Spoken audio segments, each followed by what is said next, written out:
Sir please come. Sir என் பேர் நாசர். எனக்கு இந்த பேங்க்ல அக்கவுண்ட் இருக்கு. ப்ளீஸ் உட்காருங்க. சார் என் அக்கவுண்டோட 6 மாசம் ஸ்டேட்மெண்ட் இது. என்னாச்சு? இதுல எதுவும் பிரச்சனையா? சார் இங்க பாருங்க, கன்சாலிடேட்டட் சார்ஜஸ் சொல்லி 3414 ரூபா 54 காசு என் அக்கவுண்ட்ல இருந்து பிடிச்சிருக்காங்க. அது எதுக்காக சார்? பாருங்க மிஸ்டர் நாசர், நீங்க பேங்க் கொடுக்குற எல்லா சர்வீஸையும் யூஸ் பண்றீங்கல்ல? உங்களுக்கு இன்டர்நெட் பேங்கிங் இருக்குல்ல? மொபைல்ல பேங்கோட ஆப்பும் இருக்கு. பணத்தை டிரான்ஸ்ஃபர் பண்ண பேங்க்ல கியூல நிக்க ஒரு அவசியம் இல்லை. எல்லாமே உங்க உள்ளங்கையில் இருக்கிற மொபைல்ல இருக்கு. இந்த அளவுக்கு சௌகரியங்களை கொடுக்கும்போது அதுக்கு சார்ஜுங்கிற பேர்ல பேங்க் ஒரு அமௌண்ட்டை கண்டிப்பா எடுக்கத்தான் செய்வாங்க. அப்படின்னா என் பணம் என் கையில இருக்கிறதுல பேங்க்குக்கு எந்த பிரச்சனையும் இல்லைல்ல? அதுல என்ன பிரச்சனை? எந்த பிரச்சனையும் இல்லையே. இத பாத்தீங்களா?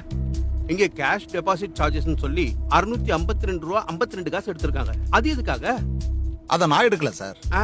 பேங்கோட புது சர்க்குலர் பிரகாரம் செஞ்சிருக்காங்க. 29ஆம் தேதி நீங்க 50,000 ரூபாய் பேங்க்ல டெபாசிட் பண்ணிருக்கீங்க. இது அதுக்கான சார்ஜஸ் தான். அதுக்கும் சார்ஜா? சார் நான் பணத்தை போடுறதுல எந்த சார்ஜஸும் இல்லைன்னு நீங்க தானே சொன்னீங்க. அதை முதல்லயே சொல்லியிருந்தா நான் போட்டிருக்கவே மாட்டேன்ல. இப்படி உங்க இஷ்டத்துக்கு எடுத்துட்டு இருந்தா நான் என்ன பண்றது? கேள்வி கேட்டா பதிலே சொல்றது இல்ல. நீங்க பேங்க் அக்கவுண்ட் ஸ்டார்ட் பண்ணும்போது இந்த மாதிரி சார்ஜஸ் எல்லாம் எடுத்துக்கலாங்கிற அனுமதிக்கு நீங்க சைன் பண்ணி கொடுத்துருக்கீங்க. சின்ன எழுத்துல இருந்தாலும் அதெல்லாம் தெள்ள தெளிவா இங்கிலீஷ்ல அந்த ஃபார்ம்ல எழுதி இருக்கு.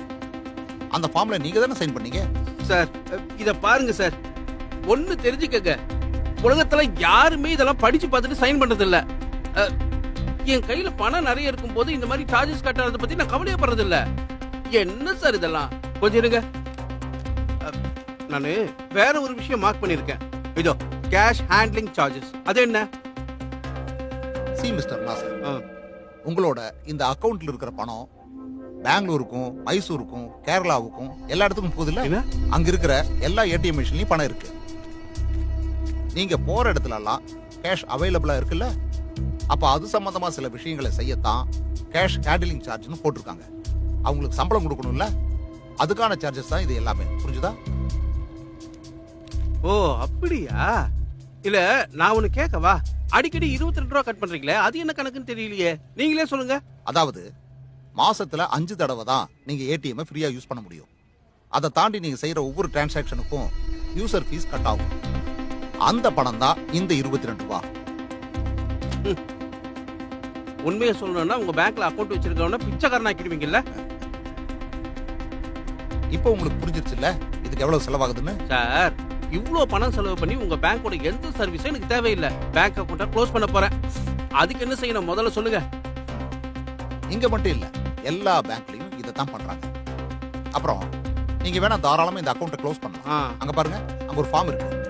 அதை ஃபில் பண்ணி கொடுத்தீங்கன்னா போதும். அப்புறம் அது மட்டும் இல்லாம நீங்க இங்கிருந்து வாங்கின அந்த பாஸ்புக், செக் புக், அப்புறம் ஏடிஎம் கார்டு, அப்புறம் அதை தவிர நீங்க தான் இந்த அக்கவுண்டோட ஹோல்டர்னு நிரூபிக்கிறதுக்கான எவிடன்ஸ். அதாவது நீங்க அக்கவுண்ட் ஆரம்பிக்கும் போது கொடுத்த அன்னைக்கு நீங்க கொடுத்த ப்ரூஃப்ஸ், ஐடி ப்ரூஃப்ஸ், அதை கொண்டு வரணும். ஓ அப்ப அதெல்லாம் திருப்பி தரணுமா? அது எல்லாத்தையும் நீங்க திரும்ப கொடுத்தாகணும். அது கூட க்ளோசிங் சார்ஜஸும் இருக்கும். என்ன சார் உங்க க்ளோசிங் சார்ஜ்? என்ன மாதிரி எத்தனை பேரை சார் இன்னும் ஏமாத்திட்டு இருப்பீங்க? எதை கேட்டாலும் புராண கதையில வர தேவேந்திர மாதிரி சிரிக்கிறீங்க. இதுக்கும் சிரிக்கிறீங்க?